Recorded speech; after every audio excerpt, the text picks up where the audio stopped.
Les vraies voix Sud Radio, le coup de projecteur des vraies voix. Et donc face au gouvernement qui maintient sa réforme des retraites, on est peut-être là à l'article 7 en ce moment. Les syndicats et la gauche veulent mettre la France à l'arrêt en bloquant des secteurs stratégiques et des grèves reconductibles pour tenter de convaincre en tout cas ou de contraindre Emmanuel Macron et Elisabeth Borne à renoncer, Philippe. Oui Cécile, c'est même un véritable bras de fer. Jusqu'ici les syndicats n'avaient pas utilisé cette arme, mais la CGT a annoncé ce matin le blocage des expéditions de carburant depuis les raffineries.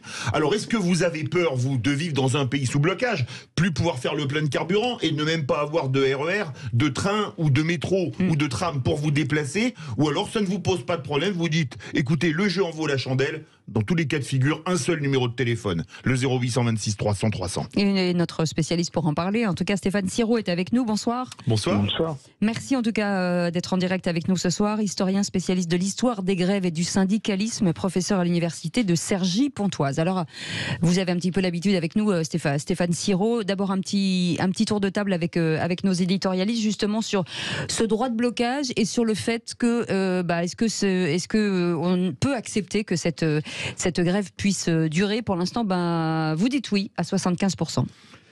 Justement, je suis frappé de voir à quel point non seulement il y a un soutien majoritaire à cette opposition au projet de loi sur les retraites, mais comme les Français semblent accepter sans trop d'impatience ni de douleur pour l'instant le paroxysme d'action syndicale. Non seulement bien sûr les manifestations qu'ils ont le droit de faire, mais je dirais même le blocage. Est-ce qu'il faut considérer que cette tradition française du blocage de syndicats très puissants qui à une certaine époque n'hésitaient pas à dire, je me souviens d'une phrase de Philippe Martinez, on veut ennuyer les Français, et puis il s'est souvenu, il a ajouté et le pouvoir. Oui, il avait oublié en quelque sorte que le pouvoir devait être sa principale cible. Les Français semblent accepter avec une sorte de consentement résigné les blocages, comme si le syndicalisme français avait réussi à s'inscrire dans l'esprit public comme un syndicalisme d'un genre très particulier, avec un zeste un peu sadique. Donc Françoise, blocage veut dire grève ou... Toujours. C'est-à-dire qu'il ne peut pas y avoir, tu peux pas obtenir un résultat si vous ne créez pas un rapport de force. Donc évidemment que c'est peut-être une tradition syndicaliste française, mais c'est une tradition syndicaliste tout court. Vous avez eu des grandes grèves également en Italie. Alors c'est vrai qu'on dit la France est la spécialité des grèves, mais non, il y a des grèves en Espagne, dans toutes les grandes démocraties. À partir du moment où c'est une démocratie sociale, voilà. Je sais que tout le monde nous ressort le système allemand du consensus. En l'occurrence, en France, ça se passe pas comme ça parce que aussi, regardez l'attitude d'Emmanuel Macron, mais avant lui Nicolas Sarkozy, et d'une certaine manière sous des faux airs François Hollande, ça ne discutait pas, on ne négociait pas. Il n'y avait pas de négociation. On écoute les syndicats, mais on ne leur lâche jamais rien. Quand Bergeron disait il faut donner du grain à moudre, il avait raison. Vous ne pouvez pas désespérer les syndicats. Cette fois-ci, ce qui se passe, c'est que les syndicats sont à la croisée des chemins. C'est-à-dire qu'ils sont d'accord pour le moment jusqu'au bout, ça c'est certain. Et la question va être de comment arriver à équilibrer la radicalité au sens premier du terme, c'est-à-dire le rapport de force avec les blocages, tout en gardant la sympathie de l'opinion et en continuant à faire pression avec l'effet de masse. C'est vraiment cet équilibre-là. Je pense que ce soir, beaucoup de choses vont se décider sur la suite. Mettre plus de rapports de force, parce que maintenant il faut radicaliser, et même là-dessus Laurent Berger est d'accord, et continuer massivement tout en gardant l'opinion. C'est ça le défi dans les 10 jours qui viennent. Est-ce que ça peut tenir, François de Rugy, pardon. Il me semble que la question c'était grève ou blocage. Bon, en fait, il y a deux sujets. Il y a quand même un sujet de fond. On entend beaucoup depuis des semaines, le droit de grève est un droit constitutionnel. Bon, ok, même s'il n'était pas constitutionnel, voilà, c'est dans la loi, c'est légal, etc. Bon, le droit de travailler est aussi constitutionnel. Le droit de se déplacer également. Donc, on voit bien que de toute façon, il y a plusieurs choses qui s'entrechoquent. Une grève dont personne ne se rend compte, c'est pas une vraie grève. À une époque, Nicolas Sarkozy avait dit, vous vous rendez compte, maintenant plus personne ne s'en rend compte quand il y a une grève. C'était un peu prétentieux, parce que de fait, il y a des grèves, on se rend compte. Et un peu provoquant. Bon, après, si on est plus concret là sur maintenant, sur les jours qui viennent, si vraiment il y a une conjugaison livraison, de pas de transport en commun et pas de carburant dans les stations. Et on a vu ce que c'était il y a quelques semaines ou il y a quelques mois, quand il y avait des pénuries dans les stations-service, dans des régions entières. Ça devient quand même très chaud. Et là, en effet, qui est-ce que les Français, c'est le gouvernement qui est responsable parce qu'il maintient sa loi, ou c'est les syndicats et notamment les quelques personnes, parce que là, il n'y a pas besoin de beaucoup de monde, on l'a vu, pour bloquer des raffineries, alors que c'est illégal. Il faut quand même le rappeler. Et que moi, je trouve qu'on devrait quand même rappeler la règle, bloquer la circulation et la livraison des marchandises, quelles qu'elles soient, ça ne devrait pas être autorisé. Avec nous, Stéphane Siro, historien spécialiste de l'histoire des grèves et du syndicalisme, professeur à l'université de Cergy-Pontoise. Rebonsoir.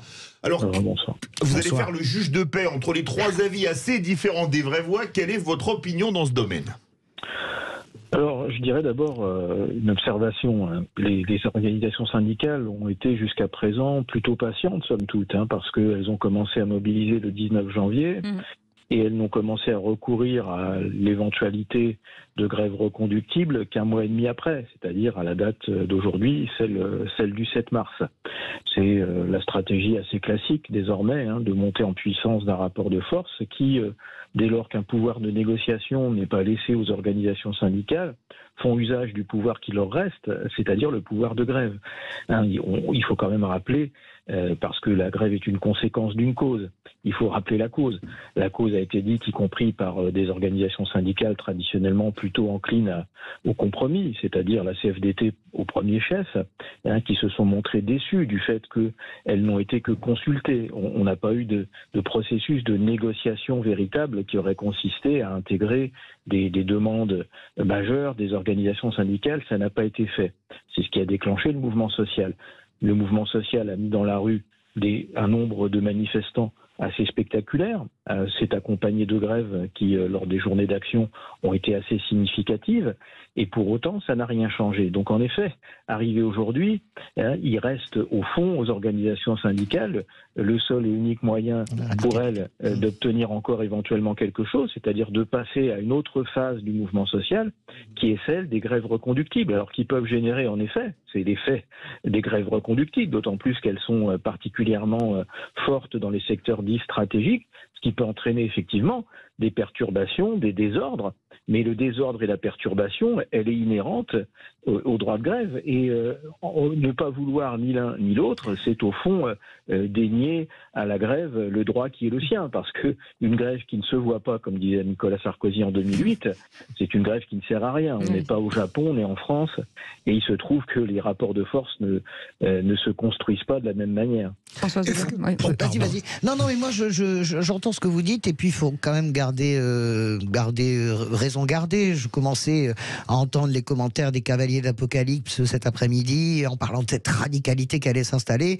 On peut rappeler quand même que mai 68, en termes de radicalité, s'est posé un peu là, que les pavés volaient au-dessus des voitures. Donc je trouve quand même que là où je vous rejoins, les syndicalistes ont été patients, et je trouve que c'est vraiment un manque d'intelligence en réalité de la part des gouvernants, particulièrement de celui-ci, mais celui de François Hollande, même si c'était mon camp, n'était pas mieux, et celui de Sarkozy non plus. À un moment donné, il faut donner aux syndicats, pas le sentiment factice, mais il faut les écouter tout simplement. Vous savez, là, je ne sais pas comment ça va. Aujourd'hui, j'ai trouvé que c'était beaucoup plus tendu.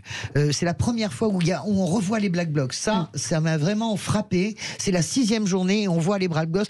Et j'ai peur, moi, de la dégradation, parce que aujourd'hui, objectivement, la mauvaise dégradation. Ouais, les syndicats n'ont rien obtenu, n'ont pas changé un iota du texte pour le moment. Vous avez peur que ça se dégrade. Vous avez peur des Black Blocs, appelez-nous au 0826 300 300. Et on peut peut-être quand même juste dire que de toute façon, sur ce sujet-là, il n'y avait pas grand-chose à négocier, puisque de toute façon, tous les syndicats l'avaient dit au départ, et c'est normal, la CFDT a toujours été contre le fait de repousser l'âge. À partir du moment où ça, c'était la mesure phare de ce projet de réforme, et il y a eu d'autres choses qui ont été discutées, mais c'est pas pour ça que les syndicats vont dire OK, parce qu'il y a eu d'autres choses. Donc ça, moi, je pense qu'il faut pas mettre ça sur le plan de négociation, pas négociation. En revanche, ce qui m'intéresserait, je sais pas si Monsieur Siro peut nous répondre là-dessus, c'est est-ce qu'il y a eu une évolution, comme c'est un historien historien de la grève, est-ce qu'il y a eu une évolution ces dernières années, je ne sais pas, sur plusieurs dizaines d'années peut-être, des modes d'action, des grèves, là on parle de 68, de fait on a quand même changé d'époque, est-ce que ces blocages, l'utilisation des dépôts de carburant, plus des transports, ça, est-ce que ça c'est des choses qui ont évolué ou est-ce que finalement ça a toujours été comme ça dans les rapports de force, syndicats, pouvoir politique? Stéphane je dirais globalement que la pratique gréviste s'est plutôt pacifiée au fond. Françoise de Gaulle le rappelait, à propos de 68, on a eu des grands mouvements sociaux qui se sont accompagnés par exemple d'occupation des lieux de travail, c'est-à-dire au fond de la remise en question à un moment donné pour une période réduite du droit de propriété et qui empêchait là pour le coup les non-grévistes d'accéder aux lieux de travail. Renault, par exemple. On avait et tout au long des années 70, on a eu des dizaines et des dizaines, et même des centaines, d'épisodes de séquestration de cadres ou de patrons, par exemple. Les grévistes entraient dans les bureaux, s'asseyaient sur le fauteuil du patron, mettaient les pieds sur le bureau, fumaient le cigare de manière symbolique pour montrer au fond que c'était, caricaturalement, que c'était eux qui étaient en train de prendre le pouvoir. Donc c'est des choses qu'aujourd'hui on voit très peu. Et quand on les voit d'ailleurs, ça montre bien qu'elles sont devenues rares. Quand on les voit, elles font rapidement la une des médias. Donc on a plutôt cette tendance à la pacification. Et parce que aussi, il y a eu par ailleurs, et notamment dans les entreprises, un processus qui a consisté à encourager la négociation collective. Ça, c'est quand même quelque chose qui, depuis les années 80, s'est peu à peu imposé dans le champ des entreprises et c'est beaucoup moins imposé dans le rapport de l'État, dans le rapport des pouvoirs publics aux organisations syndicales. Et y compris sur cette réforme, alors la question effectivement de l'âge n'était pas négociable manifestement, mais il était possible de poser, je dirais, un préalable qui aurait pu être effectivement celui, admettons, de l'équilibre des régimes de retraite et de négocier autour de cela en trouvant des solutions qui puissent éventuellement être autre chose que la mesure d'âge. Il y avait des moyens de négocier autrement.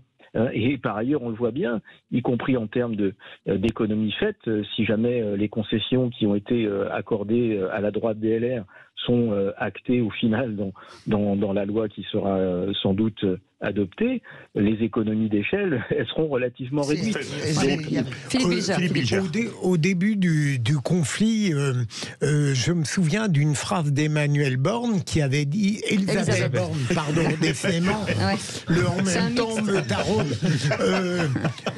que n'était pas négociable le report à 64 ans.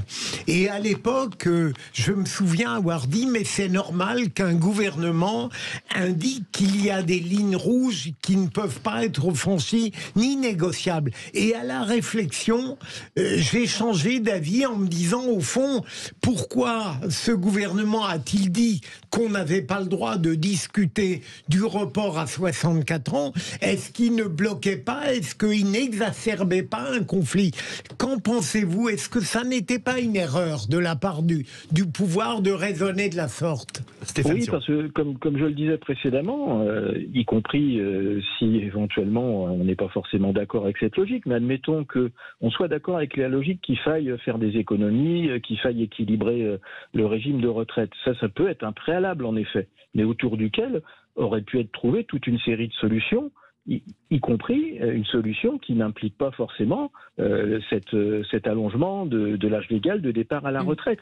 Et négocier précisément, justement négocier veut dire que l'on ne met pas des préalables qui seraient au fond des obstacles incontournables. Or, en admettant d'emblée, en affirmant d'emblée que les 64 ans n'étaient pas négociables, c'est une manière au fond de casser toute forme de négociation. Et d'ailleurs, le gouvernement lui-même et Elisabeth Borne elle-même n'a jamais, à aucun moment dans ses prises de parole publiques, et je pense qu'elles sont soigneusement choisies, n'a jamais utilisé le terme de négociation. Elle a utilisé deux mots qui sont ceux de consultation ou de concertation, mais jamais de négociation. Donc on voit bien qu'il n'y a pas eu en réalité de processus consistant, et c'est ça la négociation, à chercher un consensus minimal mais un consensus qui parte sur des bases qui au fond, sont des bases ouvertes. Voilà, hein. Une négociation, ça ne peut pas démarrer sur des bases fermées.